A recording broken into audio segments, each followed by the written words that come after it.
નમસ્કાર, આપ જોઈ રહ્યા છો ગ્રોથ નાવ ન્યૂઝ ને હું છું આપની સાથે કિંજલ। સમાચારની શરૂઆત કરી તો જામનગરથી સમાચાર સામે આવ્યા છે, જ્યાં જામનગરના સપડા ગામે આવેલા સુપ્રસિદ્ધ સિદ્ધિવિનાયક ગણપતિ મંદિરે રાજ્યના આરોગ્ય મંત્રી પ્રફુલ્લ પાનસેરિયાએ મુલાકાત લીધી હતી।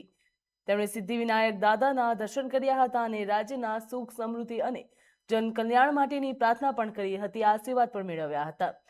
મુલાકાત દરમિયાન તેમણે મંદિર ખાતે ચાલી રહેલા વિકાસ કાર્યો, યાત્રાળુઓ માટેની ઉપલબ્ધ સુવિધાઓ તેમજ સ્વચ્છતા વ્યવસ્થાની સમીક્ષા પણ કરી હતી। આ પ્રસંગે પ્રફુલ્લ પાનસેરિયાએ જણાવ્યું હતું કે રાજ્ય સરકાર ધાર્મિક પર્યટનને વધુ વેગ આપવા માટે અને યાત્રાધામોમાં આધુનિક સુવિધાઓ વિકસાવવા માટે પ્રતિબદ્ધ છે। જ્યાં કાર્યક્રમમાં મંદિર ટ્રસ્ટના હોદ્દેદારો, સ્થાનિક આગેવાનો અને સરકારી અધિકારીઓ પણ ઉપસ્થિત રહ્યા હતા। જામનગરમાં મોહરમ પર્વને લઈને કાયદો અને વ્યવસ્થાની તૈયારીઓ તેજ કરવામાં આવી। આ સંદર્ભમાં રાજકોટ રેન્જના નાયબ પોલીસ મહાનિરીક્ષક એટલે કે આઈજી નિલિપ્ત રાય જામનગરની મુલાકાતે આવ્યા હતા। તેમની અધ્યક્ષતામાં શહેરમાં શાંતિ અને સૌહાર્દપૂર્ણ વાતાવરણ જળવાઈ રહે તે હેતુથી મહત્વપૂર્ણ શાંતિ સમિતિની બેઠક યોજાઈ છે। આ બેઠકમાં જિલ્લા પોલીસ તંત્રના અધિકારીઓ, વિવિધ સમાજના આગેવાનો, ધાર્મિક સંસ્થાઓના પ્રતિનિધિઓ તેમજ શાંતિ સમિતિના સભ્યો હાજર રહેશે। મોહરમ દરમિયાન નીકળનારા તાજિયા, જુલુસ અને ધાર્મિક કાર્યક્રમોને લઈને સુરક્ષા, ટ્રાફિક વ્યવસ્થા અને સંકલન અંગે વિસ્તૃત ચર્ચા કરવામાં આવી।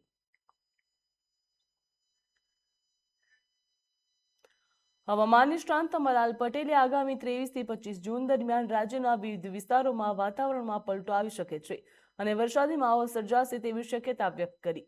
ખાસ કરીને આગામી રથયાત્રા દરમિયાન સાંજના સમયે વીજળીના કડાકા ભડાકા સાથે વરસાદ વરસશે તેવું અનુમાન લગાવવામાં આવ્યું છે। જો કે વરસાદી સિસ્ટમ સક્રિય થતા છતાં પણ હાલના દિવસોમાં ગરમીનું જોર યથાવત જોવા મળી રહ્યું તો અમરલાલ પટેલે ખેડૂતો, યાત્રાળુઓ અને સામાન્ય નાગરિકોને હવામાનની સ્થિતિ ઉપર નજર રાખવા તેમજ જરૂરી સાવચેતી રાખવાની સલાહ પણ આપી હતી। તે વરસાદ હવે દક્ષિણ સૌરાષ્ટ્ર ભાગમાં 3 ઘડી અથવા તો 3 દિવસમાં વરસાદ આવવાની શક્યતા રહેશે। દક્ષિણ ગુજરાતના ભાગોમાં પણ વરસાદ આવવાની શક્યતા રહેશે। સૌરાષ્ટ્રના અન્ય ભાગમાં પણ વરસાદ આવવાની શક્યતા રહેશે। એટલે હવે વરસાદની સવારી આવી રહી છે અને આ વરસાદનું પાણી સારું ગણાશે। મધ્ય ગુજરાતના કેટલાક ભાગમાં પણ છૂટો સવારે વરસાદ થવાની શક્યતા છે। એટલે ગુજરાતના ઘણા ભાગમાં છૂટો સવારે વરસાદ થવાની શક્યતા છે। પણ 28-29 જૂને એક સિસ્ટમ બંગાળ ઉપસાગરમાં બની રહી છે, જેના ભેજના લીધે ઉત્તર ગુજરાતના ભાગમાં સારો વરસાદ થવાની શક્યતા છે।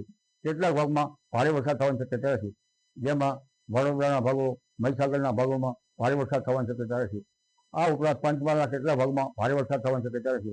સાબરકાંઠા, હિંમતનગર અને પાટણ સમીર, હારીજના ભાગોમાં પણ વરસાદ થવાની શક્યતા છે। બનાસકાંઠાના ભાગો પર વરસાદ થવાની શક્યતા છે। એટલે હવે ઉત્તર ગુજરાતના કેટલાક ભાગમાં વાવણી લાયક વરસાદ થવાની શક્યતા રહેશે। એટલે જેની રાહ જોવાઈ હતી તે વરસાદ હવે ધીરે ધીરે। જામનગર તાલુકાની શાળાઓમાં શાળા પ્રવેશ ઉત્સવ અને કન્યા કેળવણી ઉત્સવની ઉત્સાહભેર ઉજવણી કરવામાં આવી હતી। રાજ્યના આરોગ્ય મંત્રી પ્રફુલ્લ પાનસેરિયાની અધ્યક્ષતામાં યોજાયેલા આ કાર્યક્રમમાં 135 વિદ્યાર્થીઓને શૈક્ષણિક કીટ આપી શાળામાં આવકાર આપવામાં આવ્યો હતો। આ સાથે તેજસ્વી વિદ્યાર્થીઓનું સન્માન કરવામાં આવ્યું હતું। વૃક્ષારોપણ કાર્યક્રમ પણ યોજાયો હતો તો આરોગ્ય મંત્રીના હસ્તે આંગણવાડી, બાલવાટિકા તેમજ ધોરણ 1 અને માધ્યમિક કક્ષાના પ્રવેશ મેળવનાર વિદ્યાર્થીઓને શૈક્ષણિક કીટ અર્પણ કરવામાં આવી હતી અને શાળામાં આવકારવામાં આવ્યા હતા। કાર્યક્રમ દરમિયાન સ્પર્ધાત્મક પરીક્ષાઓમાં સફળતા મેળવનાર તેમજ શૈક્ષણિક ક્ષેત્રે ઉત્કૃષ્ટ પ્રદર્શન કરનાર વિદ્યાર્થીઓનું સન્માન કરવામાં આવ્યું હતું। આરોગ્ય મંત્રીએ જણાવ્યું હતું કે શાળા પ્રવેશોત્સવ માત્ર સરકારી કાર્યક્રમ નથી, પરંતુ દરેક બાળકને શિક્ષણમાં મુખ્ય પ્રવાહ સાથે જોડવાનો એક પવિત્ર લોકોત્સવ છે। ગુણવત્તાયુક્ત શિક્ષણ દ્વારા નવી પેઢીને આત્મનિર્ભર અને સશક્ત બનાવવાનો રાજ્ય સરકારનો આ સંકલ્પ છે। નરેન્દ્રભાઈ મોદી સાહેબ જ્યારે અહીંયા મુખ્યમંત્રી હતા ત્યારે એમણે શરૂ કરેલી શાળા પ્રવેશ ઉત્સવ, એક દીકરીને ઝૂંપડામાંથી શાળાએ આંગળી પકડીને પ્રવેશ આપ્યો અને એ પ્રવેશ ઉત્સવ આજે પણ ધામધૂમથી ઉજવી રહ્યા છીએ। એનું પરિણામ એ આવ્યું છે જ્યારે 18થી 20% ડ્રોપ રેશિયો હતો, જે આજે 1 ડ્રોપ રેશિયો રહ્યો છે, જેથી કરીને 100% નામાંકન થઈ અને 100% જન્મે છે બાળકો, એ બાળકો પ્રવેશ લે છે। આ એક ગુજરાત સરકારની શિક્ષણ ક્ષેત્રની ખૂબ મોટી ક્રાંતિ સર્જાણી છે. આજે તમામ ગામડાઓની અંદર ક્લાસ 1 અધિકારી, ક્લાસ 2, તમામ મંત્રી, ધારાસભ્ય અને ચૂંટાયેલા સભ્યો જ્યારે ગામડે ગામડે દરેક શાળાની અંદર જઈ શાળા પ્રવેશ ઉત્સવ ઉજવી રહ્યા છે. શાળા પ્રવેશ ઉત્સવ એટલે એક બાળક માટે ખૂબ મહત્વની વાત છે, કારણ કે એનું કરિયર અહીંયાથી શરૂ થાય છે. એના જ્ઞાનનું પરબ અહીંયાથી ખુલે છે અને આખા ગામની સાક્ષીમાં જ્યારે બાળક અધિકારીઓ, નામાંકિત વ્યક્તિઓ, ગામના સરપંચની હાજરીમાં જ્યારે એ પ્રવેશ લે છે ત્યારે ચોક્કસ એનો યાદગાર દિવસ બનતો રહેશે. ગુજરાતમાં શિક્ષણના મહાયજ્ઞ સમાન કન્યા કેળવણી અને શાળા પ્રવેશોત્સવની 24મી કડીઓનો આજે ભવ્ય પ્રારંભ થયો છે. જ્યાં વડાપ્રધાન નરેન્દ્ર મોદીએ વર્ષ 2003માં મુખ્યમંત્રી તરીકે શરૂ કરાયેલી આ અનોખી પહેલને મુખ્યમંત્રી ભૂપેન્દ્ર પટેલના માર્ગદર્શન હેઠળ આગળ વધારવામાં આવી રહી. બનાસકાંઠાના વડનગરની BN હાઈસ્કૂલની રાજ્યવ્યાપી કાર્યક્રમનું નેતૃત્વ કરવામાં આવ્યું હતું, જ્યાં બાલવાટિકાથી લઈને ધોરણ 11 સુધીના 389 વિદ્યાર્થીઓને પ્રવેશ આપવામાં આવ્યો. 3 દિવસીય આ અભિયાન દરમિયાન રાજ્યની 38,400 શાળાઓમાં અંદાજે 28,58,000 બાળકોને શાળા પ્રવેશ આપવામાં આવશે, જ્યાં મુખ્યમંત્રી, નાયબ મુખ્યમંત્રી તેમજ IAS, IPS, IFS સહિતના 465થી વધુ અધિકારીઓ શાળાઓની મુલાકાત લઈ રહ્યા હતા. તો આ સાથે શૈક્ષણિક સુવિધાઓ, ભૌતિક સુવિધાઓ અને શાળા વિકાસની સમીક્ષા પણ કરવામાં આવશે, જ્યાં વાલીઓ, ગ્રામજનો અને શાળા વ્યવસ્થાપન સમિતિઓની સક્રિય ભાગીદારીથી સમગ્ર રાજ્યમાં શિક્ષણનો આ ઉત્સવ ઉજવાઈ રહ્યો છે. સરકારમાં બેઠા પછી નાનામાં નાના માણસને કેવી રીતે આગળ વધારી શકાય એનો પ્રયત્ન અને આ શાળા પ્રવેશોત્સવ અને કન્યા કેળવણી 2003માં શરૂ કરાયું. દરેક જણ ભણવું જોઈએ અને તો જ તમે બધા આગળ વધી શકો. આજે તમે જુઓ તો એ પહેલા શાળામાં 100 વિદ્યાર્થી દાખલ થાય તો ડ્રોપ આઉટ 37% એટલે 37 છોકરાઓ તો પાછા ઘેર જતા રહ્યા હોય. આજે આ પ્રયત્નના હિસાબે કન્યા કેળવણી અને શાળા પ્રવેશોત્સવના કારણે આજે આપણે એ ડ્રોપ આઉટ રેશિયો બે બાજુથી ફાયદા કર્યા. એક તો 100% નામાંકન થાય અને એ નામાંકન થયા પછી એમાં ડ્રોપ આઉટ 1%થી પણ ઓછો થયો છે. એ આપણા માટે આ માન્ય વડાપ્રધાનશ્રીની પહેલની મોટી સફળતા. ટેકનોલોજી આજે અહીંયા એક વાતનો બીજો પણ આનંદ છે કે 24 જેટલા વિદ્યાર્થીઓ કે જેમણે ડ્રોપ આઉટ કરીને નીકળી ગયા હતા એ લોકોને શોધીને ફરીથી નામાંકન કરાયું છે. એ આપણા માટે ખૂબ શાળાનો પણ ખૂબ સારો પ્રયત્ન કે આ બધાને શોધી લાવીને આજે ફરીથી શાળામાં પ્રવેશ આપ્યો. એ લોકોને કીધું છે કે ભાઈ તમે હવે શાળા છોડવાનું કોઈ કારણ નથી.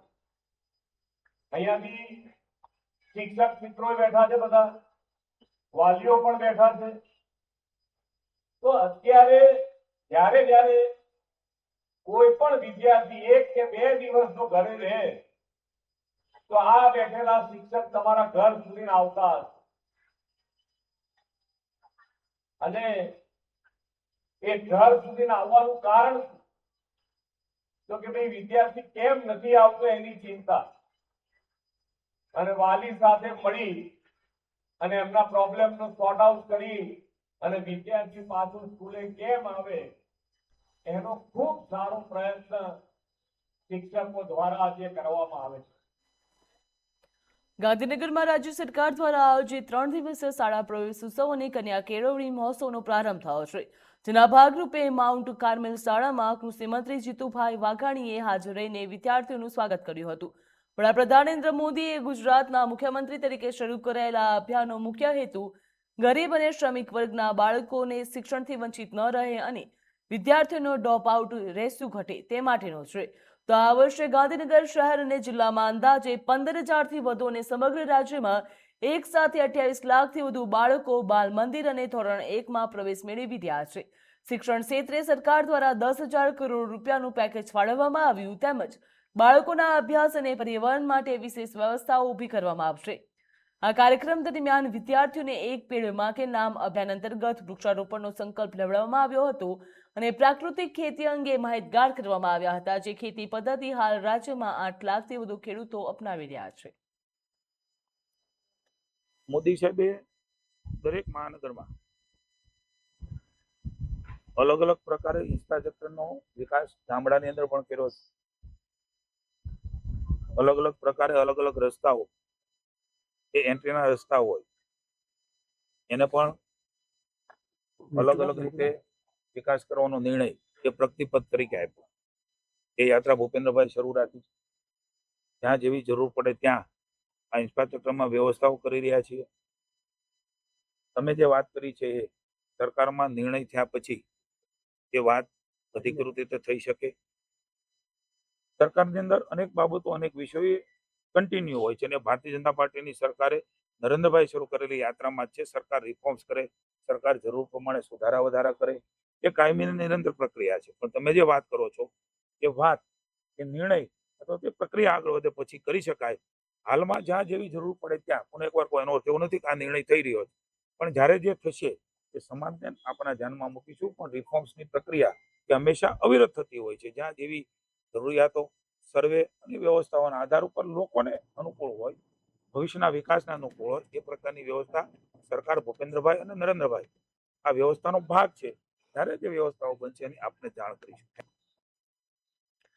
રાજકોટ મહાનગરપાલિકા દ્વારા શહેરમાં ફૂડ સેફટી અને જાહેર આરોગ્યને ધ્યાનમાં રાખીને વિશેષ ચેકિંગ ડ્રાઈવ હાથ ધરવામાં આવી છે. છેલ્લા 6 દિવસ દરમિયાન ફૂડ વિભાગે 400થી વધુ ખાણીપીણીની પેઢીઓમાં ત્રાટકની તપાસ હાથ ધરી હતી, જ્યાં ચેકિંગ દરમિયાન આશરે 2900 કિલો અખાદ્ય બિન આરોગ્યપ્રદ ખાદ્ય સામગ્રી મળી આવતા તે સ્થળ ઉપર જ નાશ કરવામાં આવ્યો હતો. નિયમોનું ઉલ્લંઘન કરનાર વેપારીઓ પાસેથી કુલ 3.18 લાખ રૂપિયાનો દંડ પણ વસૂલ કરવામાં આવ્યો હતો. આ ઉપરાંત હાઇજેનિક અને ફૂડ સેફટીના ધોરણનું પાલન ન કરતી 131 પેઢીઓને નોટિસ પણ ફટકારવામાં આવી હતી, જ્યારે ગંભીર બેદરકારી સામે આવતા 4 પેઢીઓને સીલ કરવાની કડક કાર્યવાહી પણ હાથ ધરવામાં આવી હતી. તેમજ મનપાએ સ્પષ્ટ ચેતવણી આપી છે કે આગામી દિવસોમાં મીઠાઈની દુકાનો, દૂધની ડેરીઓ અને બેકરી ઉત્પાદનોનું પણ સઘન ચેકિંગ હાથ ધરવામાં આવશે.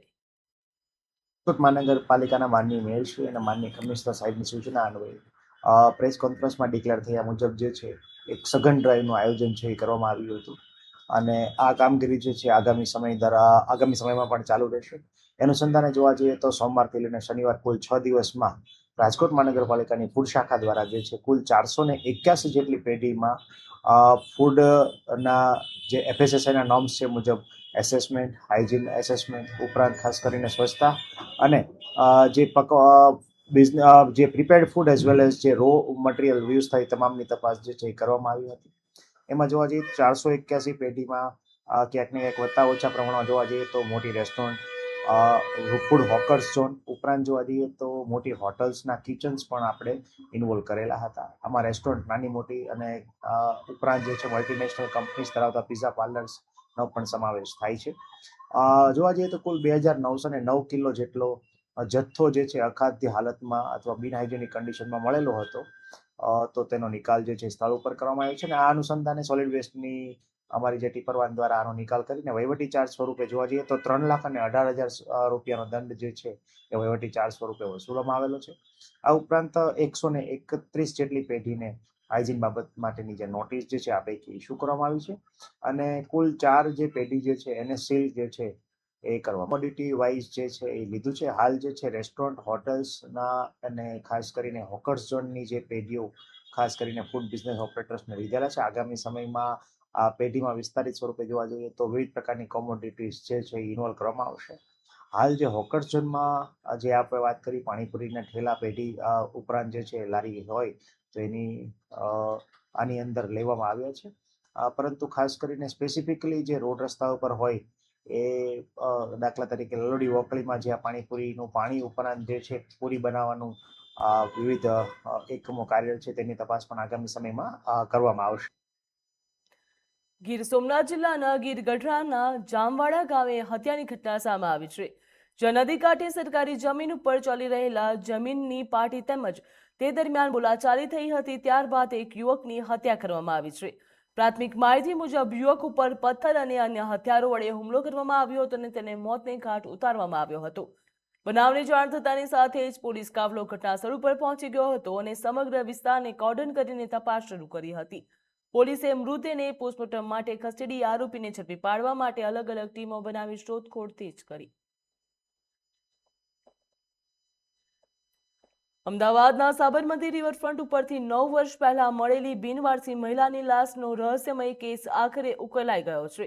વર્ષ 2017માં રથયાત્રાના દિવસે મળેલા મૃતદેહની ઓળખ તે સમયે થઈ શકી ન હતી અને મૃતદેહનો અંતિમ સંસ્કાર કરવામાં આવ્યો હતો. જોકે અમદાવાદ ક્રાઇમ બ્રાન્ચે તાજેતરમાં મળેલી મહત્વની બાતમીના આધારે ફરી તપાસ હાથ ધરી હતી અને ચોંકાવનારો ખુલાસો સામે આવ્યો છે. તપાસમાં મૃતકની ઓળખ કાલુપુરની રહેવાસી કોમલબેન સોલંકી તરીકે થઈ હતી.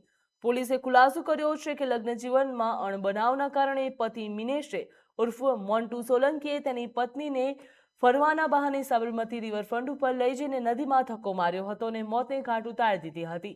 ગુનાને છુપાવવા માટે પત્ની ગુમ થયાનો ખોટી ફરિયાદ પણ નોંધાવી હતી. જૂના ફોટોગ્રાફ, સાક્ષીનું નિવેદન અને ટેકનિકલ પુરાવાના આધારે ક્રાઇમ બ્રાન્ચે 9 વર્ષ બાદ આરોપીની ધરપકડ કરી છે. હાલ સમગ્ર મામલે વધુ તપાસ હાથ ધરવામાં આવી. 2017ના વર્ષમાં રિવરફ્રન્ટ વેસ્ટ સાઈડમાં નદીમાંથી એક મહિલાનો મૃતદેહ મળેલો અને એ લગભગ 25/6/2017ની તારીખ હતી. રથયાત્રાનો દિવસ હતો એ વખતે. આ દિવસે જે મહિલાની લાશ આપણે સાબરમતી રિવરમાંથી મળેલી, જે વેસ્ટ રિવરફ્રન્ટ જે છે પોલીસ સ્ટેશન એની હદમાં આવતું હોય ત્યાં અકસ્માત મોત નોંધાવેલું હતું અને ત્યારબાદ જે મૃતક મહિલા છે એની જે તે વખતે કોઈ ઓળખ પ્રસ્થાપિત ન થતાં એનો અંતિમ સંસ્કાર કરવામાં આવેલો અને ત્યારબાદ પ્રાથમિક થોડી ઘણી જે પણ મૃતક વિશેની માહિતી મેળવવાની હોય તેમાં કોઈ સફળતા મળેલી નહીં. આ 9 વર્ષ પછી આ બનાવ એ અકસ્માત મોત નહીં પણ હત્યાનો બનાવ છે. એ બાબતે ક્રાઇમ બ્રાન્ચની ટીમ દ્વારા આ જે અકસ્માત મોતનો જે નોંધ હતી એને હત્યાનો કેસ ઉકેલવામાં આવેલો છે.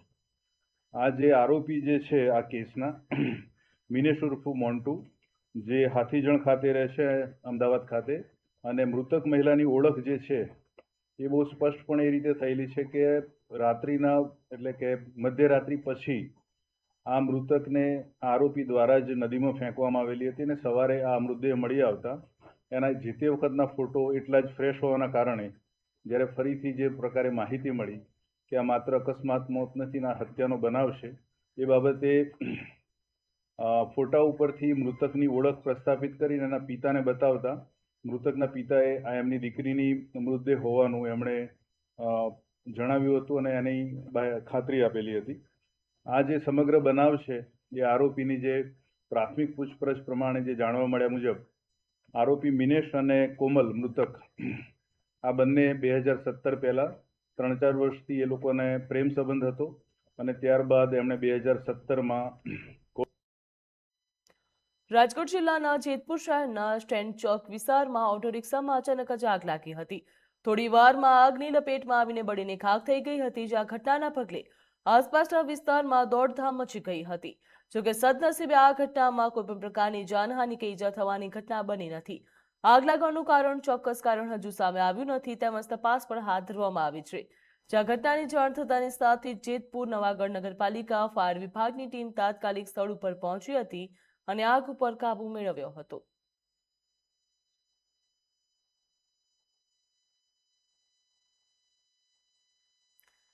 જામનગરમાં ક્રિકેટ ભાવિ સ્ટાર્સની શોધ શરૂ થઈ ગઈ છે. જ્યાં ક્રિકેટ બંગલામાં આજે યુવા પ્રતિભાઓ માટે ટેલેન્ટ હન્ટનું કેન્દ્ર બન્યું. જ્યાં અંડર 16 ક્રિકેટ ટીમની પસંદગી પ્રક્રિયા જિલ્લાના વિવિધ વિસ્તારોમાંથી આશરે 80 જેટલા ખેલાડીઓએ ભાગ લીધો હતો. મેદાનને પોતાની પ્રતિભા સાબિત કરવા ખેલાડીઓ બેટિંગ, બોલિંગ અને ફિલ્ડિંગમાં શ્રેષ્ઠ પ્રદર્શન પણ આપી રહ્યા છે. તેમજ સૌરાષ્ટ્ર ક્રિકેટ એસોસિએશનના અનુભવી સિલેક્ટરો દરેક ખેલાડીઓના પ્રદર્શન ઉપર બારીકીથી નજર રાખી રહ્યા.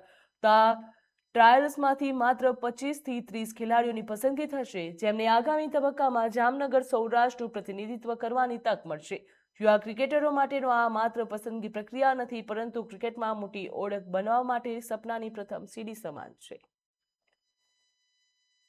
અને વ્યવસ્થિત રીતે અને સારી રીતે થાય એના માટે સૌરાષ્ટ્ર ક્રિકેટ એસોસિએશન અમને પૂરેપૂરો સાથ સહકાર આપે છે અને અમને અહીંયા ફેર ઇલેક્શન થાય એના માટે મોકલાવે છે અને અમે હંમેશા કોશિશ કરીએ છીએ કે સારું સિલેક્શન થાય. ગયા વર્ષે પણ અમે આવેલા અને 19ની ટીમ રૂરલની જે છે એ સૌરાષ્ટ્રમાં અત્યારે લોઅર ગ્રુપમાં ચેમ્પિયન પણ થઈ છે. એટલે ધીરે ધીરે ક્રિકેટ સારું થતું જાય છે રૂરલ્સનું પણ, અને આગળ પણ વધુ સારું થાય એના માટે અમે પૂરેપૂરી મહેનત કરીએ છીએ. સૌરાષ્ટ્ર ક્રિકેટ એસોસિએશન તેનાથી થઈ શકે એટલી બધી જાતની ફેસિલિટીઝ પ્રોવાઈડ કરે છે અને આ રીતે સિલેક્શન વ્યવસ્થિત થાય, ચોખ્ખું થાય, કોઈ પ્રોબ્લેમ ન થાય એના માટે અમને આમાં નોમિનેટ કરે છે અને અમે અમારી રીતે પૂરી સેવા આપવાની કોશિશ કરીએ છીએ. 16નું સિલેક્શન ચાલી રહ્યું છે. ત્યાં 80 છોકરા આવ્યા છે અને સૌરાષ્ટ્રમાંથી ન્યુટ્રલ ક્રિકેટર મૂકેલા, ન્યુટ્રલ સિલેક્ટર મૂકેલા છે.